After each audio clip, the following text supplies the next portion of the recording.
tomorrow, yesterday too.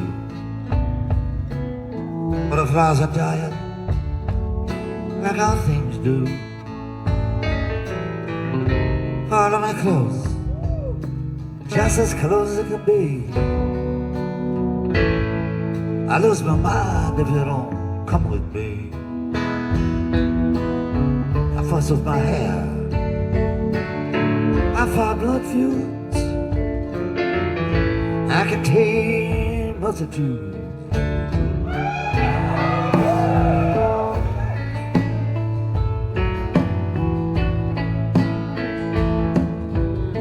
Got a telltale heart, like Mr. Poe. Skeletons in the walls, I believe that you know. I'll drink to the truth and the things we said. I'll drink to the man that shares your bed. I'll paint landscapes, I'll paint dudes, I contain multitudes.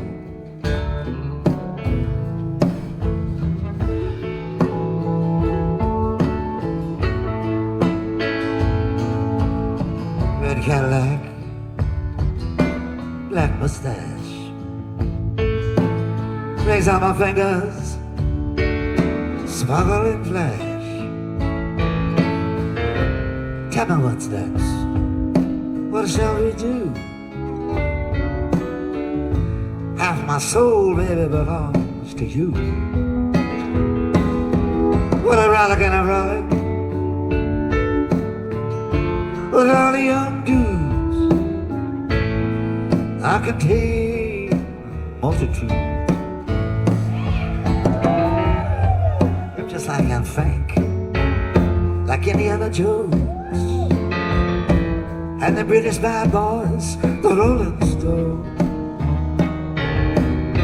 I go right to the edge, right to the edge. I'll go when all things lost are made good again. Yeah, real. Okay, yeah. so what? Real Politik.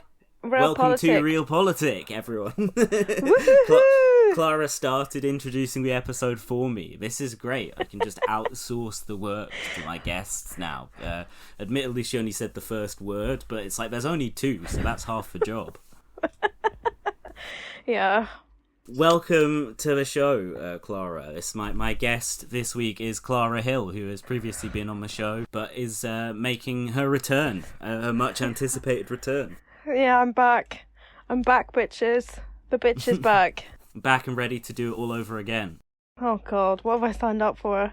We had, like, 3 things to talk about, and in the world of Real Politik, having 3 things to talk about is like a rock solid episode plan. I think we can talk for at least 5 hours. Oh, God. No, I think maybe at least 1. We'll see how it goes. But what we wanted to talk about today was, we'll do a bit of politics. I know everyone wants to hear, fuck Starmer, Starmer fuck off, resign Starmer. I'm sure we'll get into that a bit. But in addition to that, we've got a couple of fun music-y things.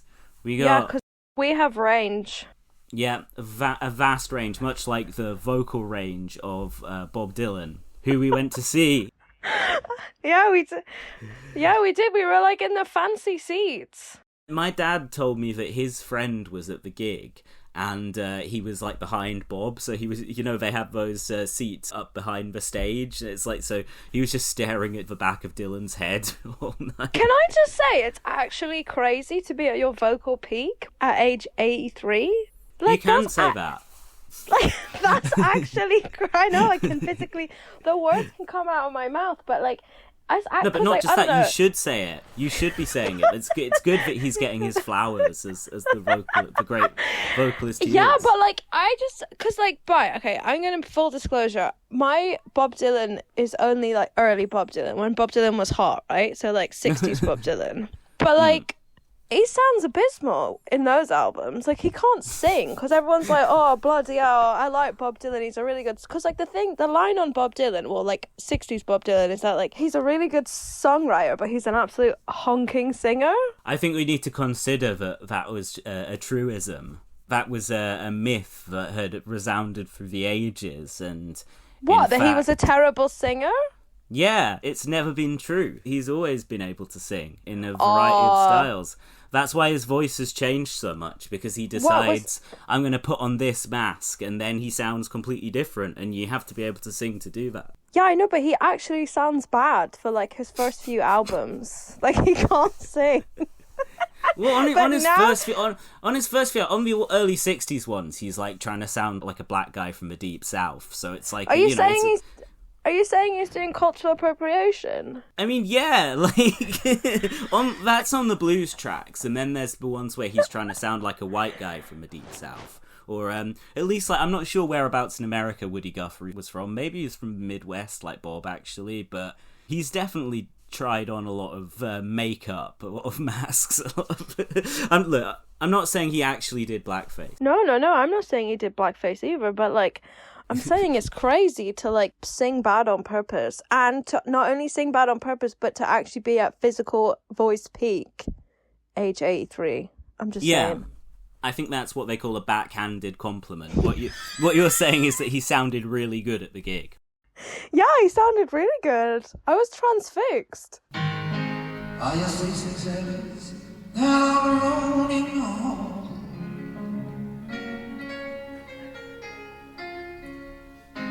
All your rainy eyes, they're all going home. The love of the business walked out your door, taking all his buckets from the floor. The cockatoo is moving on your ear. It's all over now. Just I think so. On that fact alone, no, you go. I was just going to say, I think he sings a lot softer now than he used to. Do you think he gives less of a shit now?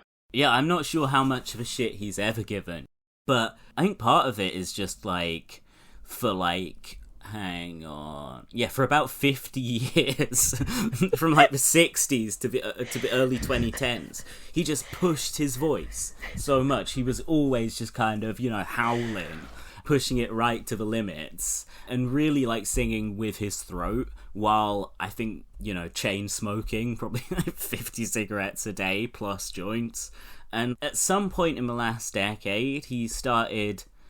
not always, but a lot of the time, just singing like much softer and quieter. And he brought down the volume of his band. He had one of his guitarists switched over to acoustic guitar for like the whole show, basically. And he just had his drummer playing softer and just kind of everyone playing softer. And it really like created like a bed for his vocals to go on top of. And I think that made him a better singer because he wasn't like hollering over a balls out rock and roll band anymore. Not that the concert didn't have its, balls out moments. I mean, it wasn't very rocky. It was like middle class people in the Royal Albert Hall. I mean, like, it was rock and roll as it could be because it was Bob Dylan, but like there were factors that made it less rock and roll, i.e. the fact that you're in South Kensington. Yeah, I mean, the Royal Albert Hall is a very venerable venue. Like, again, he deserves it, but it was crazy. They make you put, it's not see, but they made you, I'll call everything crazy. They made you put your phone in that pocket, which was really sad because it wasn't actually sad. Like, it actually was the correct decision, and like, more venues should do this because the amount of gigs I've been to where you just like see it through someone's phone, because I'm only 5'2". I can't, like, oh my god, I went to see Lana Del Rey in Hyde Park. Sick. And it was so stressful because, like, again, I'm 5'2". I can't see anything. There's like screaming teenagers, like hyperventilating. There's so many like teenage girls with their dads, like singing about how like Lana Del Rey wants to be fucked to death. And I'm just like, I can't deal with this. Like, I mean, it was really good, and I'm really happy I went. But like, people who are going to Wembley are stronger soldiers than me. I don't think I could do that. I've told you before, like, she's one of my favourite pop stars, because I just think she's really funny. Yeah, she's great. I love Lana Del Rey. Yeah, her music's pretty good as well, actually, but she just constantly says just, like, the most ridiculous stuff, and I think that that's what a pop star is supposed to do, rather than this stage-managed rubbish. Well, she's not very stage-managed, because she's always late. Exactly. You know, that's more like Axl Rose or whatever, you know, that's rock and roll, being late. I'm always late for recordings because I'm so fucking rock and roll. I'm never late. I'm actually always early, and it's incredibly embarrassing. That's pretty good. I think you're probably living your life better than I am in that regard, probably most other regards. I mean, that's debatable, but all right. But it is really annoying when Lana Del Rey is late, because it's just like, can you just... I got here on time, actually, Lana, and you're gonna get unplugged again. It was kind of funny at Glastonbury because I wasn't there, it was on telly, but then it just like keeps happening, and you're like, bitch, what's your problem? Oh yeah, well, the Boss, another one we've seen together, like, he doesn't turn up late on stage, Bruce Springsteen, but he does play for so long that, like, at Hyde Park, they pulled the plug on him multiple times for just going on, like, past the 3-hour point up to the curfew. I just really enjoy how, like, Glastonbury and Hyde Park, you can be the most rock and roll person in the world, and you still have to be answerable to Mendip Council. Yeah. That is very funny, yeah. Bit of democratic accountability. Because I was like, well, yeah, when they unplugged Lana, I was like, why did they do that? And then someone was like, it's because of licensing. The local council could stop it. And, like, that is kind of fair enough. Because, like, I live near a park that has all these festivals in it, like, you know, those day festivals, and like there's a lot of people who live near the park who get really annoyed by it. Yeah, I bet. Yeah, and you can kind of see it from both their sides. Like, they do take up like public space to like put on this, I don't really know how to, but it's a big conundrum. Yeah, like, have you read that piece by Dan Hancock where he like talks about how it's basically privatizing public space? I like Dan Hancock's, but no, I don't think I've read that. It's really good. You should read it. It made me reassess some of my thoughts about festivals in the park. Because it is really good to go to a festival that you can walk home from. But then when you're not new, like I went to the other evil one in, where is it? The other evil one? Wait, what? One of the evil Old Points East. Oh god, I'm gonna get cancelled for I don't know, whatever. Maybe they'll take me off a press. Why is it but evil? Because it takes up public space. It's in a park, right? Oh, okay. I thought it was like, do they have like investments in Israel? No, they don't have investments in Israel, but they do have investments. It's sponsored by a cryptocurrency. Oh, they've probably got investments in Israel. Yeah, I don't know, but they had it was sponsored by a cryptocurrency. Anyway, but I went one year and then I ended up in like the after party and I couldn't get home, and then I went the next day and I was like made an extra point. I got home eventually. I just got a £50 Uber, but then I went the next day and I made an effort to like get on the tube because I didn't want to spend the £50 Uber to get home. And it took like an hour on the tube, and I just like didn't have that much fun to justify like an hour's wait to get on the tube. Do you know what I mean? Like I was like, oh, got work the next day. Like, speaking of crypto, did you see that Bob Dylan replied to a crypto Groiper account on Twitter? It was like this account with, you know, the little frog avatar, and they are a host of like the #1 crypto podcast, and they just like suddenly out of the blue, like Bob Dylan just like added them like, hey, sorry, I didn't see your reply, but when I was in Prague, I didn't manage to get to that restaurant. I'll have to go there next time. Oh, God. Bob Dylan is in his posting era? Yeah. He keeps posting and everyone's like, why is Bob Dylan posting? And I think it just proves that, like, people just like to post. It's pretty good that he's, like, at 83, he's mastered another medium. He's won the posting. But it's funny now because he's posting actually as himself, doing his own tweets. It's funny to go back to the kind of done by the record label tweets that the Bob Dylan account posted years ago, where they're just like posting names of his songs or just lines from his songs. So there's one from 2009 when he released his Together Through Life album, which just says, I just want to say that hell's my wife's hometown. It's like, because there's a song on that album called My Wife's Hometown that's literally like you know, like an old school British working men's pubs comedian, my wife joke. Like, get it? Because his wife's the devil. That bitch. The old ball and chain, you know? But it's just funny to think about Bob Dylan himself actually going on and posting that. Like, people will find this funny as fuck. I like that Bob Dylan, speaking of Bob Dylan's tweets, I like that he might be paying for Twitter Premium. Because they're quite long. They go over the limit, I think. That could be a false allegation. I don't know. Oh, I didn't think about that. Interesting. Well, maybe you just get that if you're blue. Like, if you're just famous enough to be blue anyway. Like, Elon just gives out the right to tweet. Yeah, he does do that. Because it was like, when Dylan started tweeting under his own name, like, firstly, his profile picture was a picture of him in 1974, because, like, this box set had come out a couple of months ago of a bunch of his shows from his 1974 tour with the band. So when he started tweeting under his own name, he instantly changed that to a picture of Old Man Bob, a contemporary picture. And then the blue tick briefly vanished, and people were like, Bob Dylan says, fuck you, Elon. Bob's not having any of Elon's shit. He's probably defecting to Blue Sky any minute now. And then, like, within a day, the blue tick was back. So, it's, I don't know, some weird quirk. I think this was one of my favourite tweets, and I can't picture him, either he did it on his phone or he did it with his computer, because that's different kinds of tweeting. He tweeted this on the 23rd of October, 2024. At the hotel in Frankfurt, there was a publishing convention, and every room was taken. Parties all night. I didn't know that there were so many book publishers in the world. I was trying to find Crystal Lake Publishing so I could congratulate them on publishing The Great God Pan, one of my favourite books. I thought they might be interested in some of my stories. Unfortunately, it was too crowded and I never did find them. He's got a bunch of tweets like that are just like, yeah, I wanted to meet these people and then I like didn't get around to it. I couldn't make it work. It's like one about an American football team as well. Does he not have a person at the party who he could like tap on their shoulder and be like, right, can we make this arrangement happen? Yeah. Like, you're Bob fucking Dylan.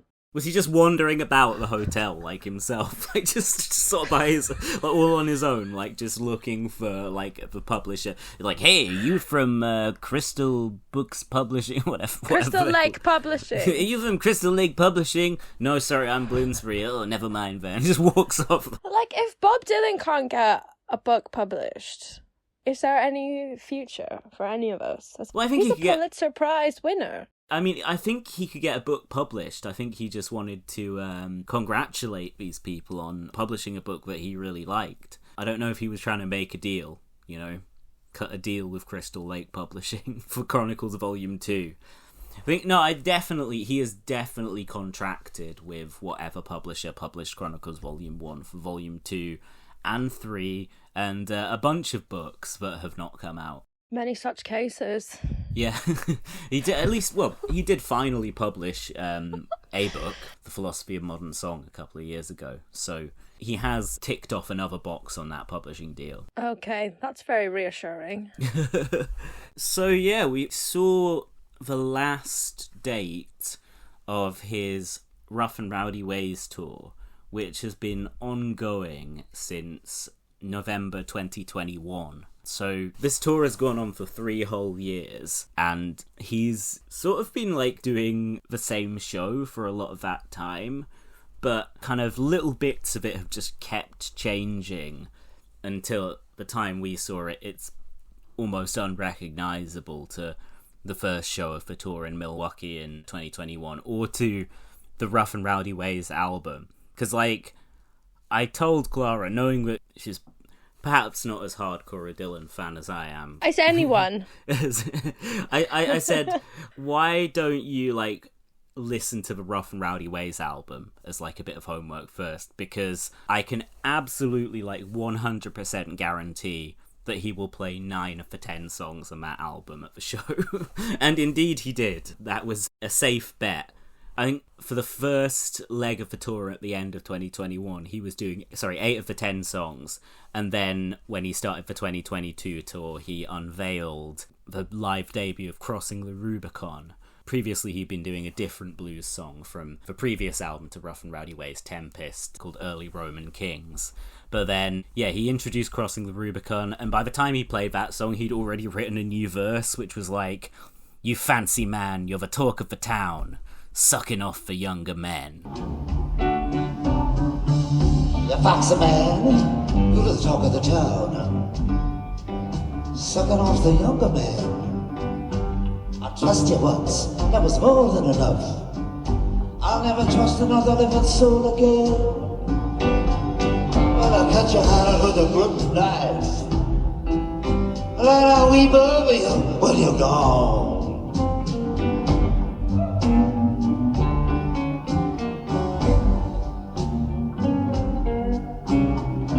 I stood between heaven and earth.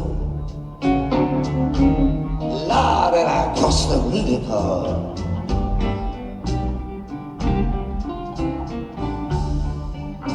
And then, sadly, by the time we got to see him perform Crossing the Rubicon, the verse about sucking off the younger men had long since been replaced by, I think, like a classic late period Dylan verse about like murdering people. He's got a lot of death threats and braggadocious boasting in his Rough and Rowdy Ways era lyrics. I think it's the one that's like, "I'll spill your brains out on the ground. You'll be better off over there with the dead." I think we got that instead of the sucking off verse. But I'm wrong, what can I say? It really means to be said. I'll spill your brains out on the ground. You'll be better off over there with the dead. Basically, I told Clara listen to that album, but I forgot to say basically, oh yeah, and he's like changed the melody to all the songs on the album. Yeah, I didn't. I mean, like, he did one of my favourite songs of all time, "It Ain't Me, Babe." And, like, I had no idea what he was saying. I mean, it was good, but, like, I wouldn't have known.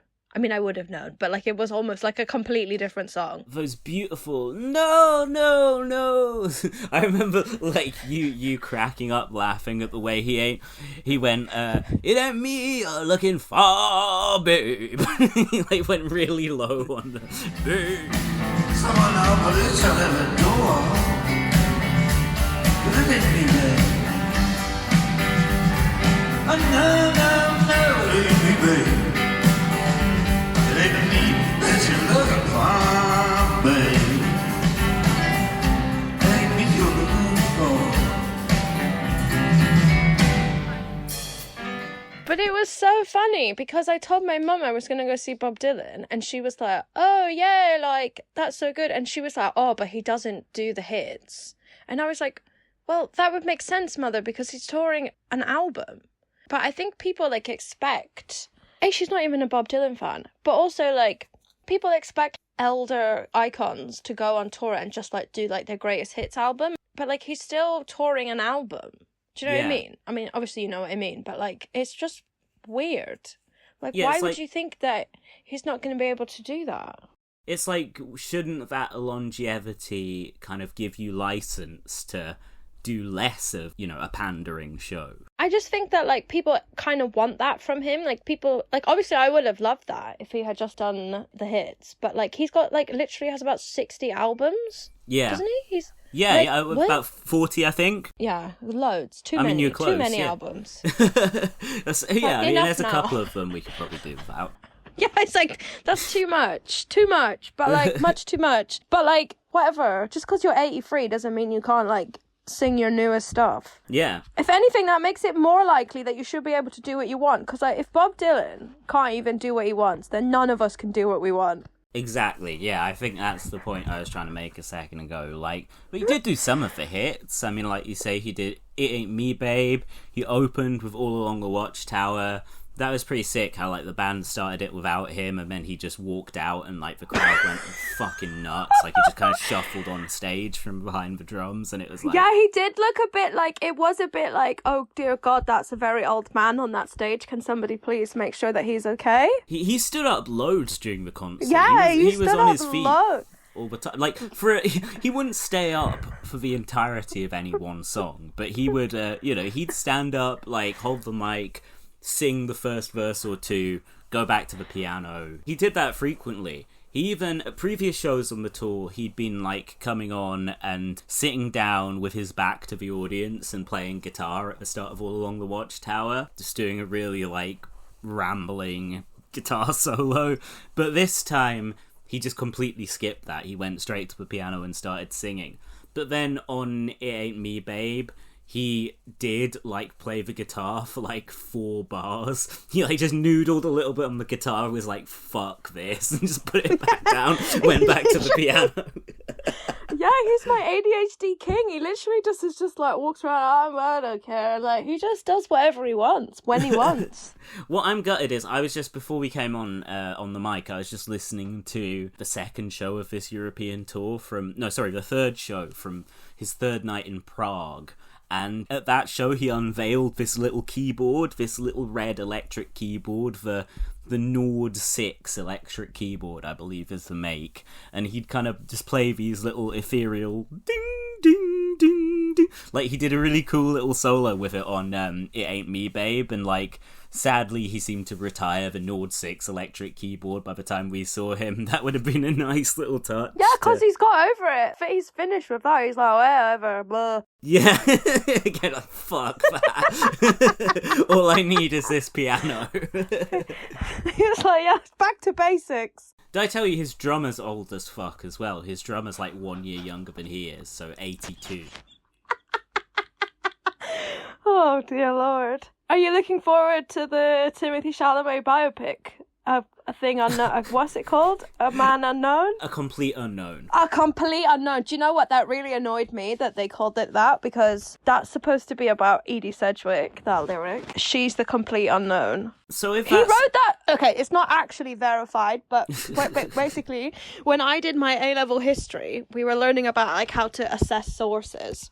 And one of the things that my teacher did was he made us listen to that song. What's it called again? What's that song called? Like a Rolling Stone. Yeah, Like a Rolling Stone. Oh my God, I'm so good at this, aren't I? And he basically broke down the lyric. It was one of the most bizarre things that's ever happened to me. Like, it's like cemented in my brain. I was like, why is this man teaching me about a Bob Dylan song? We're supposed to be doing Disraeli and Gladstone. But he basically, like, broke down the history of Bob Dylan, and he was like, this song is either about Edie Sedgwick or it's about the fact that he was in a motorcycle accident and that's why you can't sing. Well, I can rule out the second explanation. The motorcycle accident happened about a year after he recorded that song. Oh my God. I should call up my history teacher and be like, oh, you think you have a PhD, do you? Fake news. But you've been spreading misinformation at your school all those years I know, ago. genuinely. Yeah, no, that's appalling. So, yeah. It's never too late to hold a criminal accountable, as the Nazis learned. Anyway, so that's just a bugbear, but that's just me being a pedant. No, I'm not really looking forward to that film. You know, music biopics, they mostly suck, and I think that one kind of looks like it's gonna be the same old, giving Bob Dylan the Bohemian Rhapsody treatment. I mean, it's by the same director as Walk the Line, which I know a lot of people like. Yeah, but then that's kind of... Oh, I thought when you said Walk the Line, I thought you meant Walk Hard, the one that mocked them all with the guy from... I wish. Yeah, that's great. Walk the Line, though, is kind of the ur-text of that sort of cliched music biopic. I mean, that's the main thing that Walk Hard is taking the piss out of. So I feel like we'll be in store for some Walk Hard moments, however it goes with the film. But have you ever seen Elvis by Baz Luhrmann? No, I haven't. I heard it's... Oh my God, it's so good. Like... I almost said I heard it's a work of high camp, and I was like, it's a fucking Baz Luhrmann film, so that's like so self-evident. Oh my God, because it's literally, it does, because like, yeah, like everything you said about music biopics is true. Like they follow, like that's why the Walk Hard thing was so good, because they all follow like the same formula of like guy, young kid, discovers music, whatever, climbs the greasy pole of whatever music industry town. But Elvis, as a film, it's so bizarre that you're unbothered by the cliches, because there's just like crazy stuff happening all the time that you're just distracted and like your brain. Anyway, I saw it about 3 times in the cinema. I was absolutely obsessed with it. And like Austin Butler was robbed for the Oscar because I think he actually like had to be sectioned after it. No, I'm joking, he didn't have to be sectioned, but like he did have to like go to hospital. He hospitalized himself doing an impression of Elvis Presley. What part of the Elvis impression was it that got him hospitalized? Was he eating a lot of burgers? Was he did he shoot his TV and the bullet rebounded and hit him? I think, and then he was like stuck doing Elvis voice for like a really long time. Like he fully committed to the bit. And I think that anyone who like fully commits to the bit, whether like in their personal life or in their professional life, should be rewarded for it. It's just, I don't understand. He was crazy, basically. What's the problem with him, Doc? He needs emergency liposuction right now. He's eaten way too many cheeseburgers. But yeah, that film was crazy. And it's got like Tom Cruise is wearing a fat suit and doing a Dutch accent. What, do you mean Tom Hanks? I was like, for a second I was like, if Tom Cruise was in that film, I would fucking know about that. If it was like fat suit Dutch accent Tom Cruise, I would have been so there. Okay, no, Tom Hanks in a fat suit doing a Dutch accent, which is so funny. I don't watch anything with Hanks in because I'm QAnon, and I don't think it might not be Dutch. It might be South African. Either way, I think it is Dutch. I think it is your people. It's my people. Oh my god. Oh, but it's just really funny. Yeah, I will have to watch that, I think. It does sound funny. The thing I'm really looking forward to about the Bob Dylan film is that it's got Timothée Chalamet in it. Are you a big Timmy head? Yeah, Timothée Chalamet. I mean, like, he's just really hot. Do you know what I mean? Like, the other day I was talking to my 13-year-old cousin, and it was like the one thing we actually had in common was a crush on Timothée Chalamet. Yeah. Like, I feel like it brings the generations together. I haven't seen him in very much. I did think... Have you seen... His hair looked magnificent in that Wes Anderson film he was in. Have you seen Wonka? No. And oh my god, it's crazy. It's actually the craziest film I've ever seen. Basically, well, first of all, the glaring thing about Wonka is that he's the only famous person in it. Okay, that's not true. He's not the only famous person in it, but he's the kind of film that he got to set and was like, called his agent up in a tiz being like, who the fuck are all these nobodies? Because it's basically just like the cast of Peep Show and Ghosts, so like BBC and like Channel 4. So it's got like, oh, okay, no, that's not true. It's got Olivia Colman in it, but she still fits under the Peep Show thing. She was definitely in Peep Show. Oh, and it has the guy from Key and Peele. Wait, which one? The one who's a successful director or the other one? No, the one who's not a successful director. Okay. Anyway, so it's got like all these people who were in like Peep Show and Ghost, but then it's also like communist propaganda, which is like the best thing about it. So like it basically argues that businesses operate on like the chocolate empire like operates on a monopoly which is enforced by like police and state violence. That's basically the lesson of Wonka. And there's also commentary about like imperialism and resource extraction from outside the imperial core. Let's see who made this film. A guy who directed all 20 episodes of The Mighty Boosh. That explains why everybody in it is like from British TV comedy. I went with my friend and he was absolutely transfixed by the fact that it was actually just socialist propaganda. Oh yeah, Patterson Joseph, who plays Johnson in Peep Show, is in it. And yeah. Matt Lucas of Little Britain, Rowan Atkinson. Yeah, that is a real British TV cast. I guess they're not making Harry Potters anymore, so like these guys need job creation schemes. Like, it screams ACAB. Oh my god, Big Suze is in it as well. Yeah, like, it's and literally Dobby.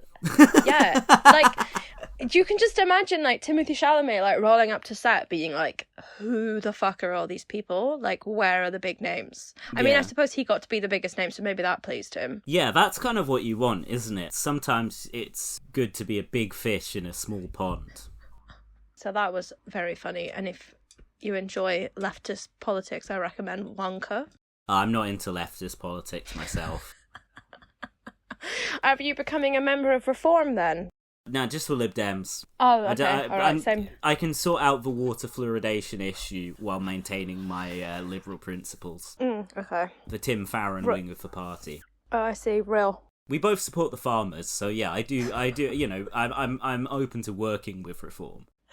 I see. Okay, great. So yeah, Wonka, one to watch then. Yeah. So going back to the Dylan gig, yeah, he had Jim Keltner on drums, who is 82, a year younger than Bob, and has like played with him a lot. In fact, I think he played on the original versions of some of the songs Bob did, like Watching the River Flow, When I Paint My Masterpiece. I think he played on Every Grain of Sand. I really like the way that the concert ended with Every Grain of Sand, which is the kind of consensus pick for the best song of Bob's evangelical Christian era. And the lines that he leaves you with are like, I am hanging in the balance of a perfect finished plan, like every sparrow falling, like every grain of sand. So it's basically like, go forth and worship Jesus, folks. He hoodwinks you into listening to like an evening of secular music, and then he's just like, haha, got you by the Jesus. Real. I hear the engines like the motion of the sea. Sometimes I look there's someone there, but the trouble is still with me. I'm hanging with the birds of a perfect finished plan.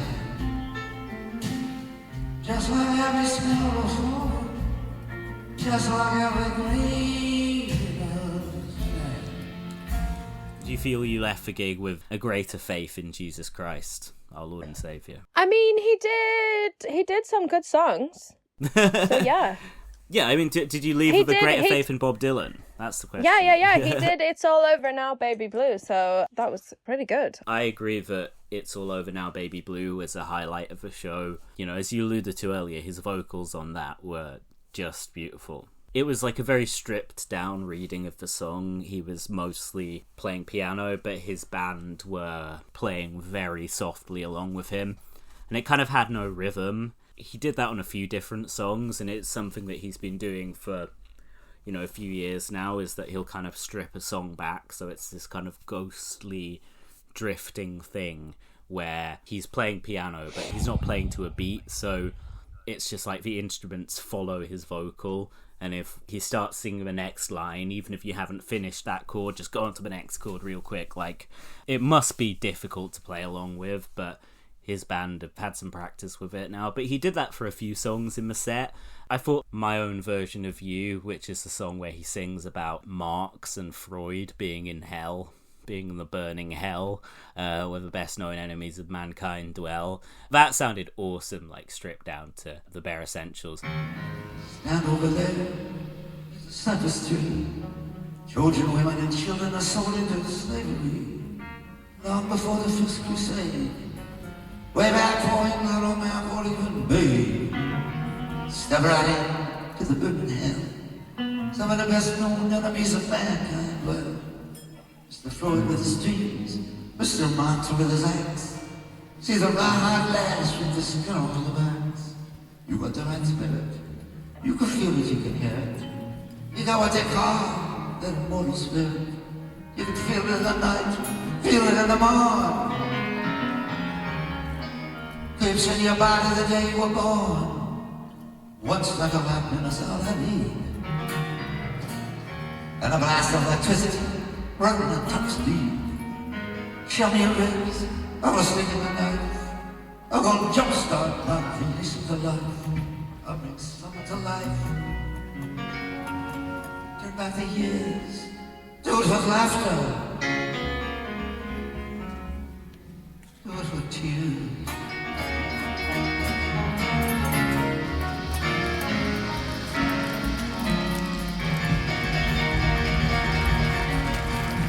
Then he did Key West, which is just like, I fucking love Key West. Probably like standout craziest line in that one is we're like 12 years old, they put me in a suit, forced me to marry a prostitute.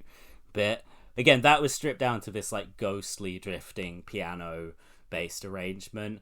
And he'd even changed the arrangement from, like, previous shows, and he changed the first chord to a minor chord, and it just, like, confused me so much, because, like, there's no rhythm, and the band were, like, following him, so it was just really hard to get, like, a handle on the melody to actually, like, be like, okay, what is the tune here? Do you think he enjoys confusing the audience? Yeah, probably. You turned to me and said, like, early in the gig, does he just do this to fuck with people, or something like that? Yeah, because you would, because you're Bob Dylan. Like, if I could fuck with people like that, I would definitely fuck, you know what I mean? Like, yeah. Why not? I think he does like to challenge the audience's expectations, but, you know, sometimes I think there's just totally innocent artistic reasons for doing it. I love the new version of I Contain Multitudes. I think it's a great song on the album, but I forget where. It was a review that said that, I don't know, whatever the vibe was of the original recording had just been replaced by warmth, and I like that. He's simplified the melody, and it's got drums now, and, like, I Contain Multitudes was a real highlight for me, and I just love the new arrangement.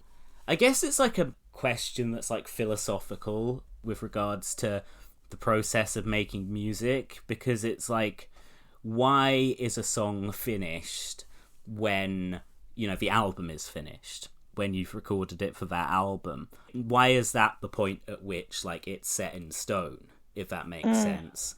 And Dylan's just like, the song's always changing, the song's always evolving. It's like there's not this kind of arbitrary point where it is solidified as one thing. Yeah, that must be fun to, like, be able to do that. Yeah, totally. Because he's got this, like, rock solid catalogue of songs, and you can just take that song, and it's just, I guess it's almost like a fun game. I guess this is maybe where the fucking with people element of it comes in, but it's like, how much of this song can I take away and leave it as, like, A, like, still the same song at its core, and B, like, still good. It's like, what is immutable about this song, and what is the core essential of it? The core essence, even. I love this stripped down band he had, because, like, earlier in the year, his longtime multi-instrumentalist Donny Heron, who'd play pedal steel guitar and violin and mandolin and various things for him, like, he left the band after, like, 19 years. So there's a lot of, like, space in the music, which is kind of new, because, you know, something like pedal steel or violin, they do kind of big, long notes, and they fill up the sound that way. Whereas in this, it's just like two guitarists, Bob on piano, bass, and drums. And one of the guitarists, Doug Lancio, he was playing acoustic guitar for most of the night. Do you remember when Bob introduced Doug Lancio, but, like, everyone was still cheering when he said his name, so I was like, he's not getting his due. So I was like, Doug Lancio! I just don't think, maybe the Royal Albert Hall don't really care. I mean, maybe he isn't getting his dues, but I think they went there to, like, whoop, whoop, whoop for Bob Dylan. I mean, unfortunately. I think they're definitely there for Bob Dylan rather than his band, yeah. Rather than any one member of his band.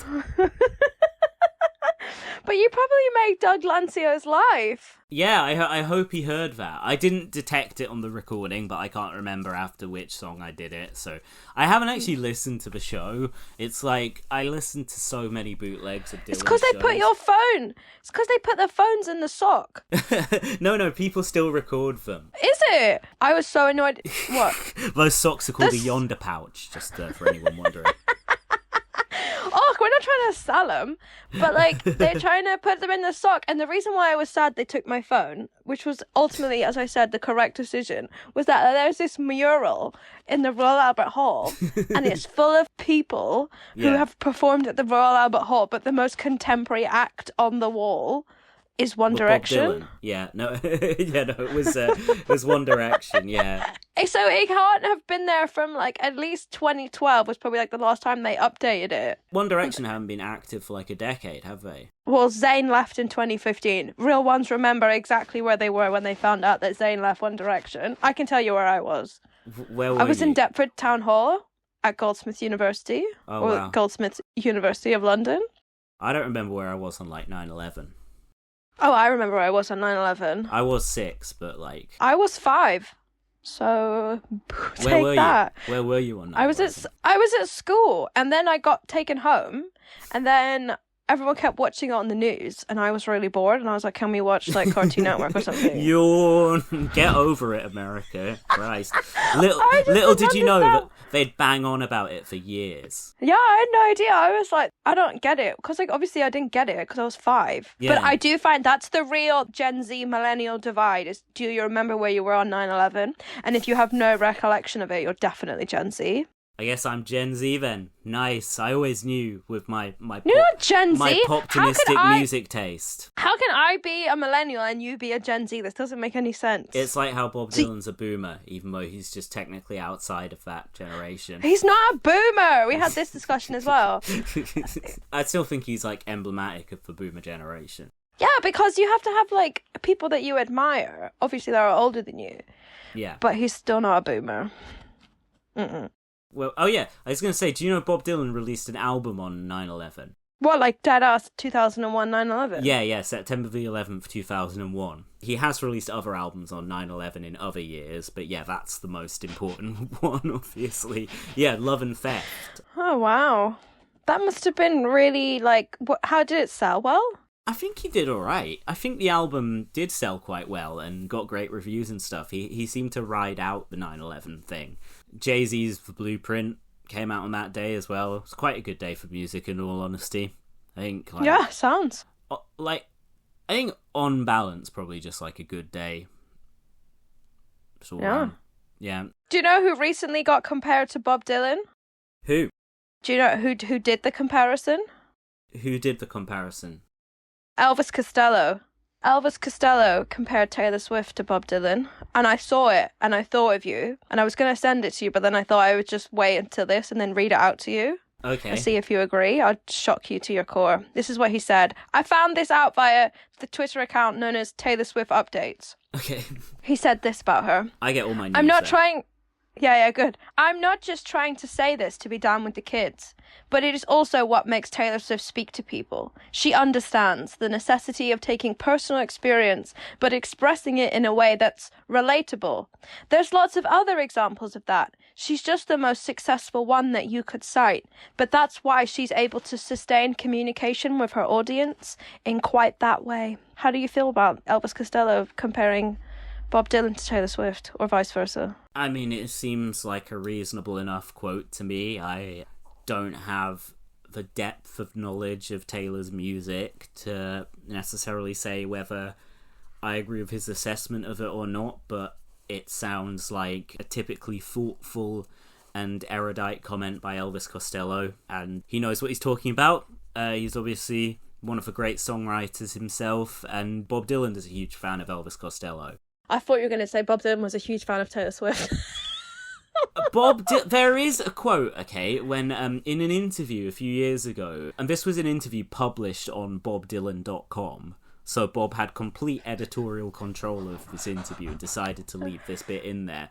But the interviewer asks him, do you know that Jim James, Marcus Mumford, and Taylor Goldsmith and others recorded some of your old lyrics for this new Basement Tapes project? What did you think of that? And Bob just replies, did you say Taylor Swift?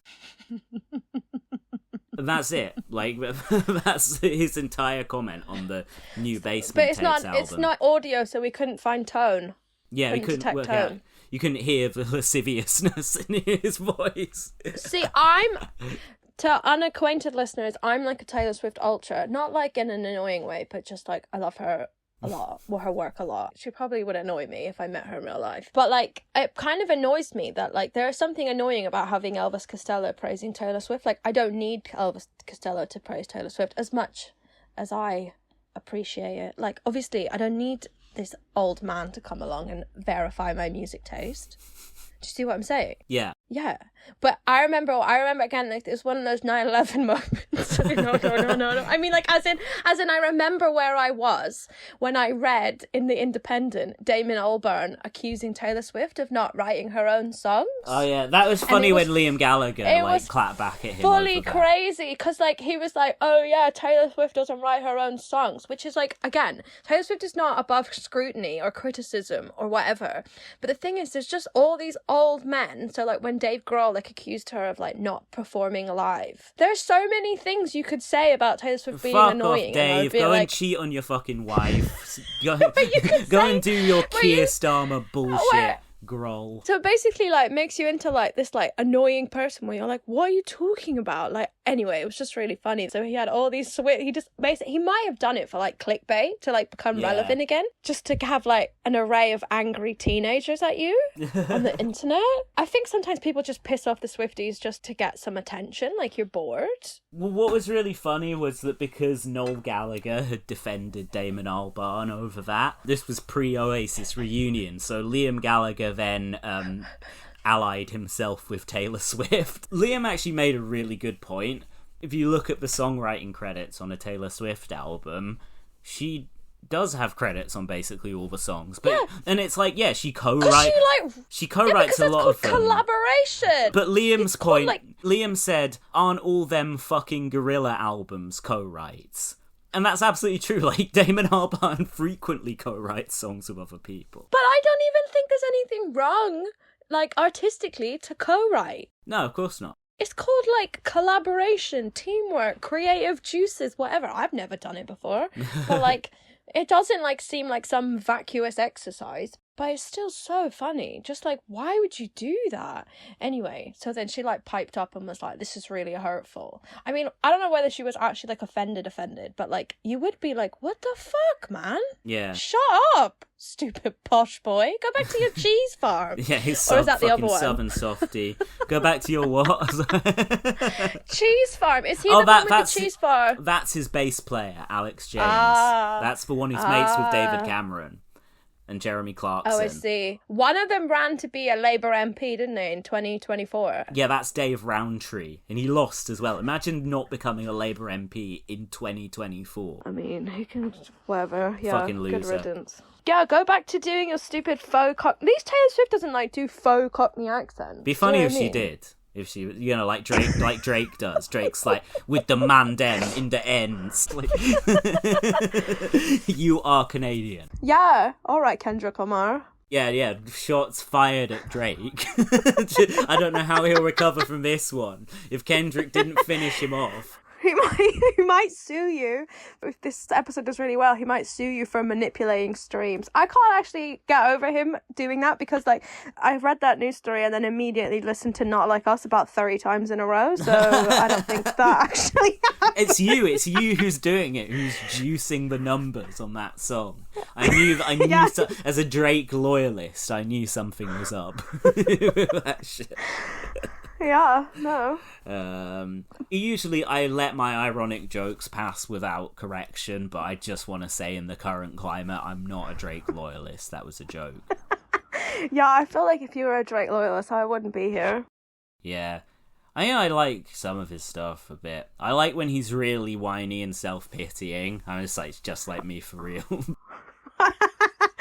I like that meme based on the Hotline Bling thing. I think that's the only good Drake contribution. Yeah, that's quite a good meme. Oh, I was going to say, on Taylor Swift, like, I included one of her songs on a Real Politik mixtape that I put on the Patreon the other day. It was a farming mixtape to listen to while you're farming or protesting against Starmer. Why? Which one was it? It was all these different songs about farms and farming. So I was soliciting suggestions of songs to include on it from followers on Twitter, and my good friend Horse, who was on our Oasis episode and is a big Swiftie, suggested the song Christmas Tree Farm. Oh, that's a good one. I thought you might have put the goat version of I Knew You Were Trouble. Well, I got into a bit of an issue with the old versions with this because I included the old-timey version. Because what I thought was, that would be a safe bet, because Taylor came up as a country artist. So yes, she is, deadass. So when I think old-timey, I think fucking fiddles and banjos and barns and hay and Confederate flags. I don't think of what it was, which was it was a show tune version of the song.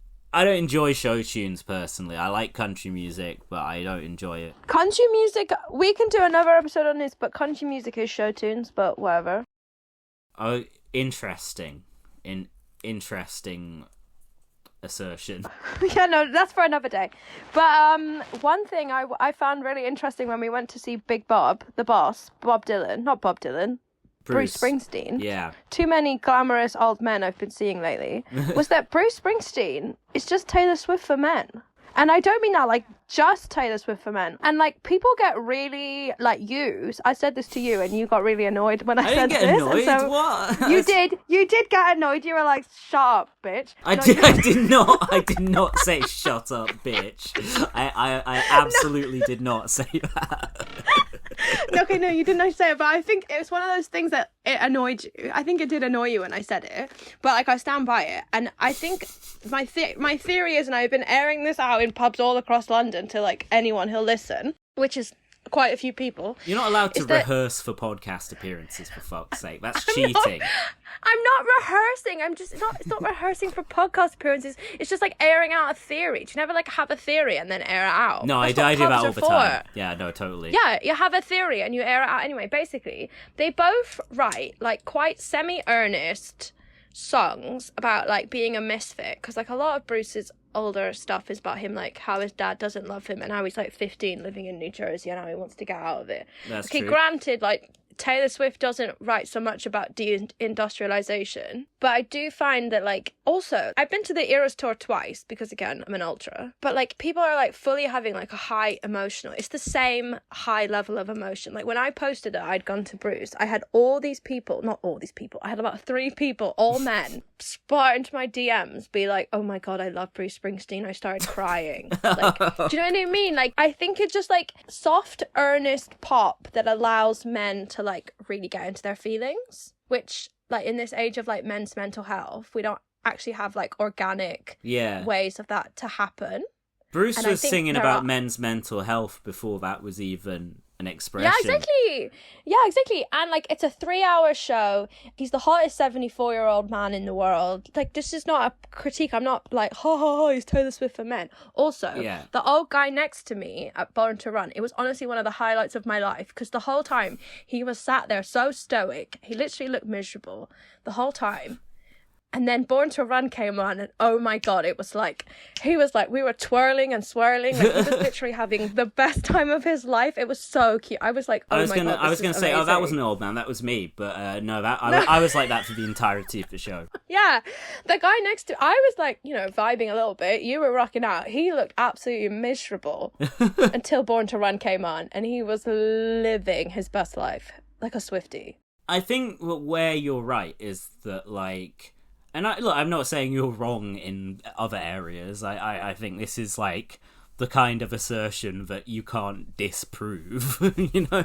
And because it's right. And I'm not interested in doing so. Yeah, because it's right. You can't disprove it. Like, I do think that there is something similar there in the earnestness, because Bruce is very dissimilar to Bob Dylan in that regard, because Dylan is very emotionally guarded, and there is emotion in his songs, but there's kind of a wall between he and his audience, and he's not a demonstrative performer like Bruce is. He doesn't see the audience's participation in his show as playing the same role that Bruce does at his. Yeah, like the audience is like living their best life. The crowd were going wild. And like people love him. Like this, when I was talking about this to someone else, someone told me about like this film. I think you've probably seen it, but like people were like, they'd follow him his whole career. They'd like been with him since the 80s, and like there was this one old couple, and they were talking about this, and then they got like whisked backstage to like meet him and stuff. Like he's very like into the fans. Like he loves his fans. Bruce, and like Taylor Swift has that whole thing. Yeah. Bruce, obviously. I think Bob Dylan hates his fans. But like Taylor Swift had that more at the beginning of her career. Because like the reason why the Swifties are so like parasocial is because there's like an argument to prove that like she's encouraged this to happen through like social media, like liking posts, commenting and stuff. And like she used to do like a lot of like fan engagement, and she'd have like things called like secret sessions where they'd like come to her house and like listen to albums. And now that she's like the most famous woman in the world, she does it less and less. But like they definitely have more of like a parasocial relationship with the fans. Bob Dylan is like, here's some songs, I'm gonna sing it, see you later, peace toots. He's like, you're here to watch me. You're not a performer at this show. Whereas Bruce is like, you guys are all in the band. And I imagine Taylor's more like that. Yeah, I mean, none of things are in the band, but like she's definitely like more of like, we're a community. Yeah, whereas Dylan is like, you guys are people who like my music and pay to hear it. And you're gonna like this weird ass arrangement I made in the toilet this morning. Yeah, I mean, literally, like, maybe that's what happened with Key West. He was just like doing his shit and he came out and was like, how about we put it in a minor key? As is his right. Yeah, 100%. It's his fucking right. You know what? I listened to so many Bob Dylan shows from the last 3 years. Like, whenever I can't think, what do I want to listen to? I just want to put on some tunes. It's like, oh, well, I guess I'll put on another show from the Rough and Rowdy Ways tour.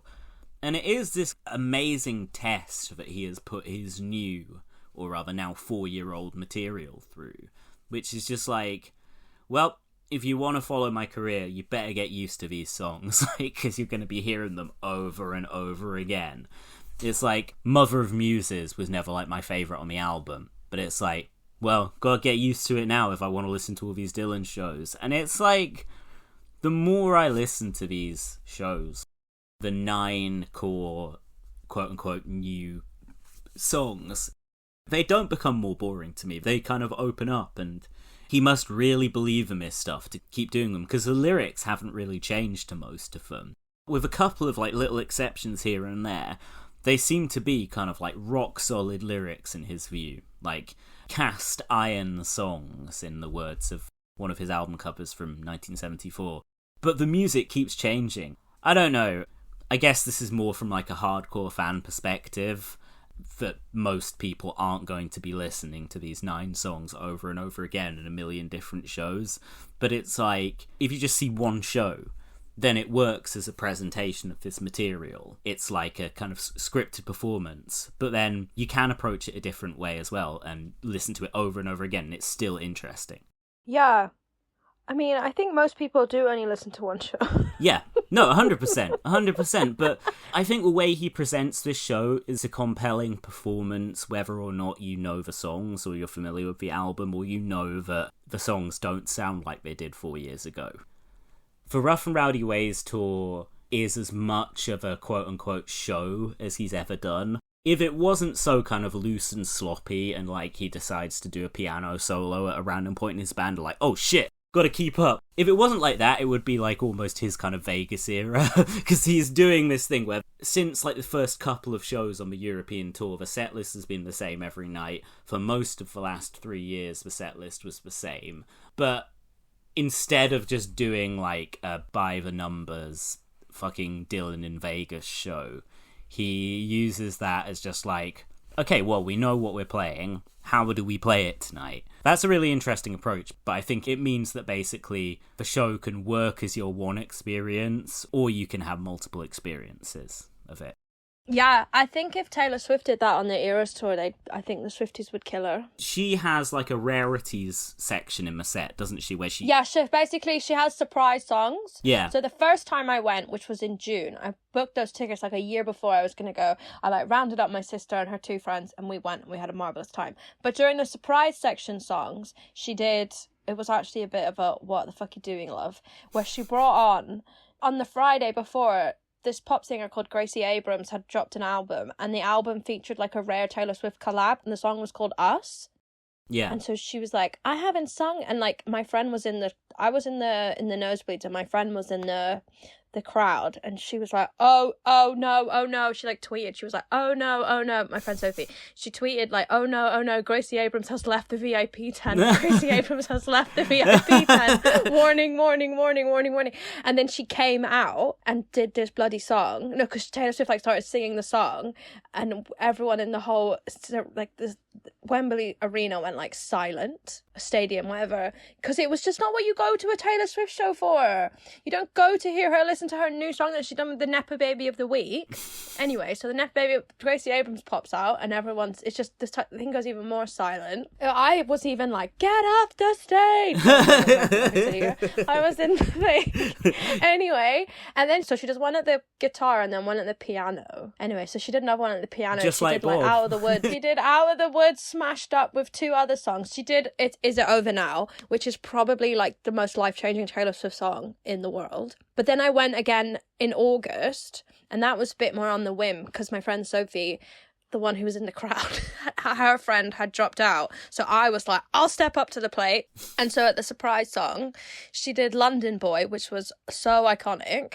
Because obviously she sold out Wembley Stadium. You have to do London Boy in London. Yeah. And then she did Dear John, which is like one of my favourite Taylor Swift songs of like all time. And did you say like she hadn't played London Boy before? It was like a live debut. It was an Eras Tour debut. She'd like done it in the Live Lounge, with Radio 1's Live Lounge. But like it's one of those songs that like started off as like a turd that like should never have seen the light of day because it's got like a reference to like this clothing line she did with Stella McCartney, which is a bit like, come on, Taylor. But by the time, wait, like, who's it 5 about? years... Paul McCartney? No, it details like how much she loves a London boy, and then she like details various places in London where she goes like from Shoreditch to Brixton to Bond Street, and then a Stella McCartney reference. Going down the chip, anyway, in the ends with the man down.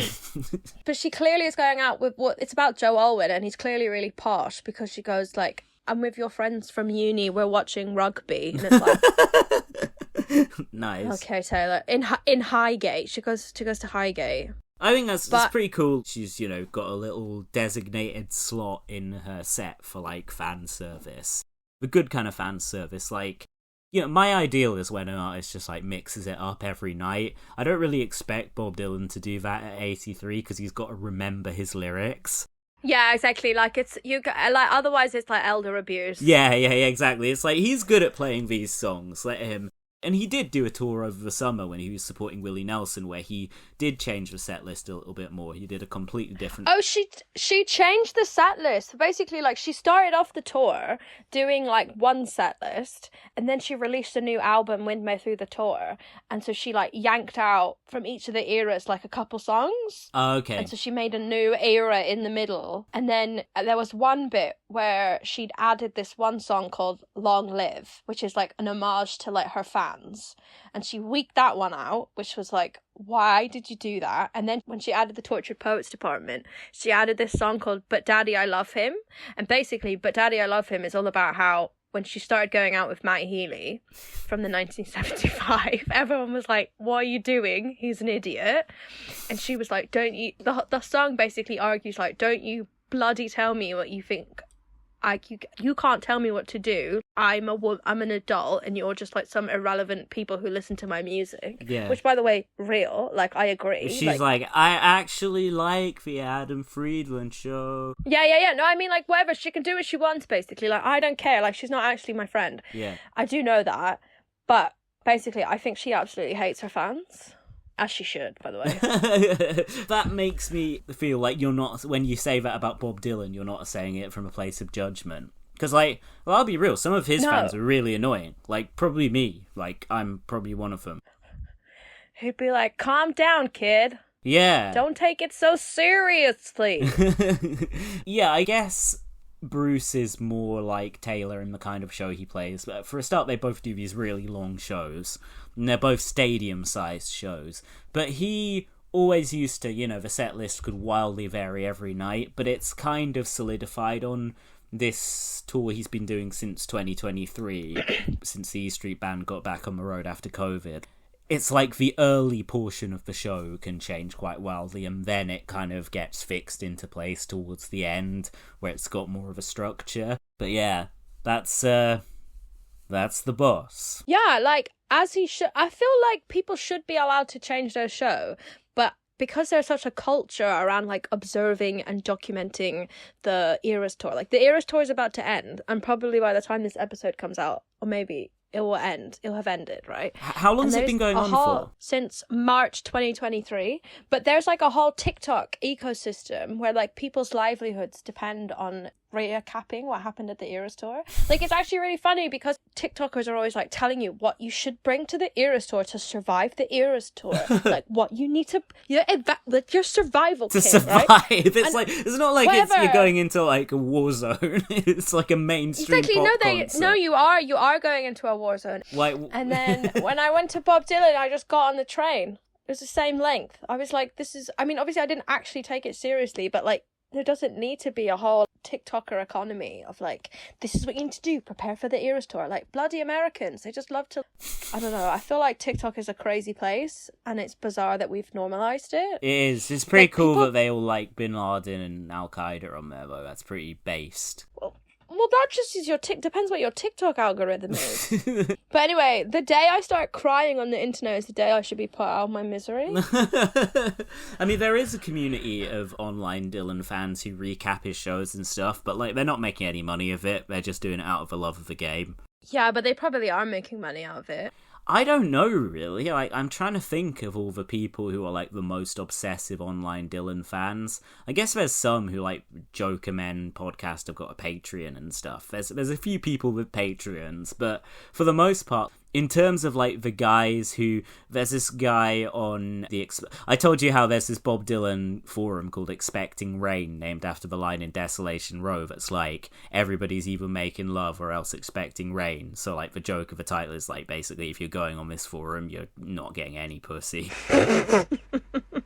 It's like, there's a guy on there called Benny Boy, who, like, remasters, like, he must do these remasters of, like, hundreds of Dylan shows a year, and he's just doing it in his free time, and he's not making a fucking cent off that. But I imagine Taylor's got fans like that as well, who are just super obsessive and just love the shit, and are just in it for the love of the game. Yeah, they are. There are loads of them. Yeah. I just wanted to say, like, it was, like, hilarious, but also very endearing, your reaction when they took away your phone at the concert, and you were just like, you just didn't know what to do with yourself. I was like, ah. Well, like, it was just so, like, because we got there so early. Yeah, there were, like, 2 hours. It was more just, like, and, like, I wanted to take a picture. One picture. But then it is right. It's right. We had to make our own entertainment like the old days. And then Bob Dylan made our entertainment. It was fine. Yeah, it was fine. Alright, well, I'll see you later. Alright, see you later. Bye. Bye. Sing the songs of experience, laugh and Blake. I've no apologies to make. Everything flowing at the same time. I live on the boulevard of crime. I drive fast cars and I eat fast foods. I contain multitudes.